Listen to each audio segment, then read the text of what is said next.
first things first, make sure that you get your paper stamped at each one of the tables. That way, when you get up there, you're able to get your life jacket. Okay? So I'm Game Warden Dean Gibson with Georgia Department of Natural Resources Law Enforcement. If you don't know what a game warden is, we work hunting, fishing, and boating safety. We do a bunch of other different things throughout the state, but it's all regarding law enforcement type stuff. So when we talk about water safety or boating safety, there's a couple of state laws that you need to be aware of when you're in a vessel. All right, a vessel could be an inner tube, it could be a stand-up paddleboard, it could be a 27-foot pontoon boat, it can be any of that stuff in between. It's moving somebody from point A to point B in the water. If you are 12 years old or younger, it's required that you wear a life jacket while that vessel is moving. If it's anchored or if it's tied up to shore, then you're fine to be in the boat without wearing the life jacket. But I highly recommend keeping it on, especially in the Chattahoochee River. But if that vessel is moving, it just drifting with the wind or drifting with the current, you have to be wearing it if you're 12 years old or younger. There's many different kinds of life jackets for different activities. And if your boat is 16 feet or longer, you have to have what's called a Type 4 throwable device. Many people see them, they look like a ring buoy. And then there's also the little square seat cushions that have two handles.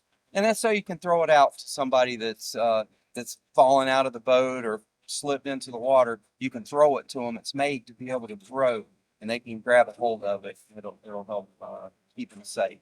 The last thing, any person that's out here, and this is for everybody, if you are operating a boat, you have to have a wearable life jacket that's Coast Guard approved for every person on board, right? But only the 12 years old and younger have to be wearing.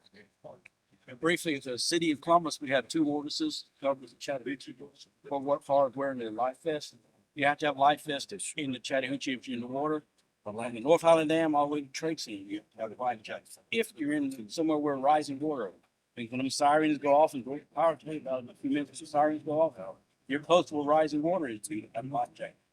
Water's move swift out here, because they may look smooth on top, but they're trying to leave and they hold you down and drown.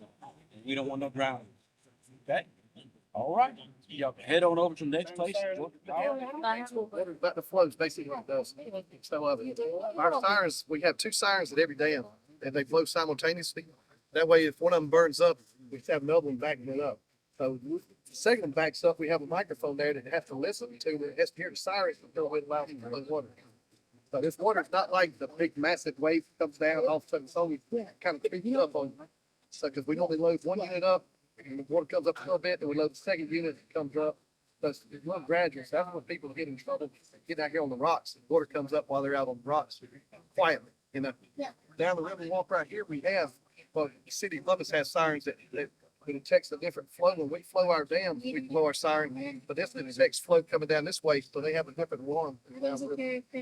So also, upstream sides is also just as dangerous too. So that water's going in, so you got to stay away from it before damage is close to it. So we have barriers out.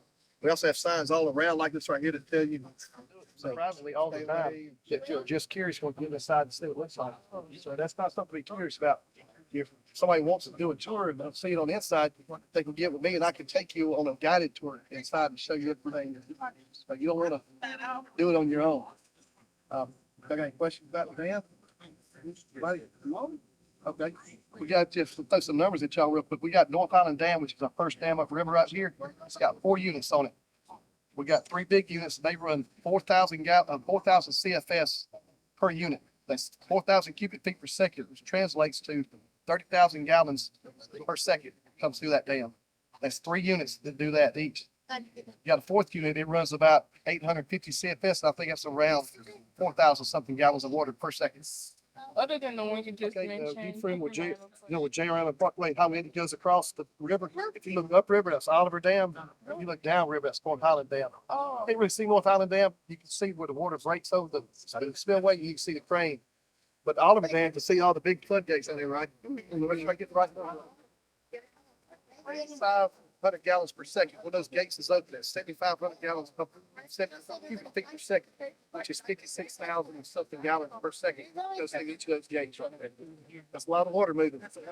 And they, the floodgates also have a siren. So, you got to hear a siren, you need to be well away from the damage. We got different sirens for different tones for different So gates. welcome, yeah, we're glad to have you guys. My name is Sergeant Kinsman. This is firefighter Dawson and firefighter Mooney. We're all from Columbus Fire, Station 1 Engine Company. So some of the things we do in addition to the firefighting side and the EMS side is the water rescue, especially down here at Station 1. Are you going to stay out here? Yeah, we're going to stay down here. We're going to talk to you guys about water safety. You want to learn about water safety? You guys ready? I don't want to.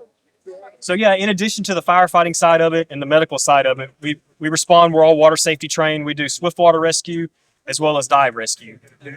Currently, we have roughly 25 public safety divers on our department, and that's a regional dive team. So we travel a little bit in the state of Georgia, not just here in Columbus.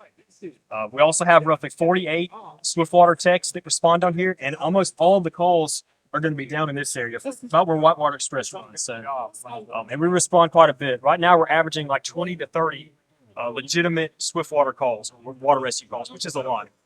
That's a good thing.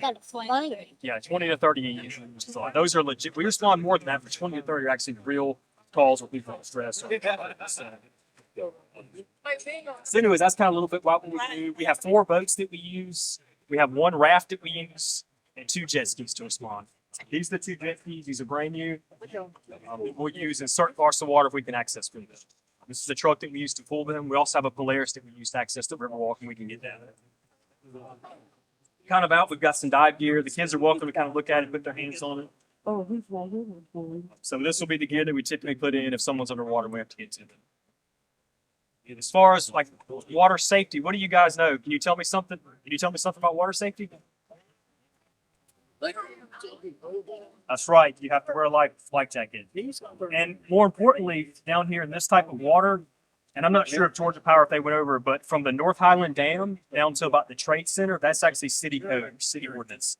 So if you're even within 5 feet of the water, you need to have a life vest on. That goes for the Alabama side as well. So, and that's just for your safety. It's dangerous water, especially down here. This water flows fast. At times it's faster than other times, and it takes a matter of minutes to really speed up.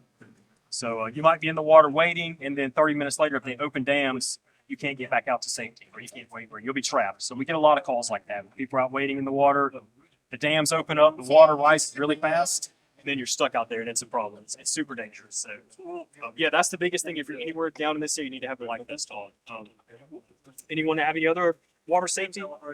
Do you do water safety classes? We do not. Is there a base that you can take water safety classes? I don't know. I could find out for you though. When we get done, I can write your name and number. We could definitely find out for water safety. I know there are resources online you can look into, and definitely recommend swimming lessons at a young age. But there are definitely resources for that. But I'll get your name. We'll get you in touch with someone. We don't offer that. We could definitely get you in touch. Okay. So another thing is that like being down here, especially with the lakes, and we have the river. It's a dark water. It's not like a swimming pool. So there's some things you could do. Always swim with a buddy. Always a buddy system.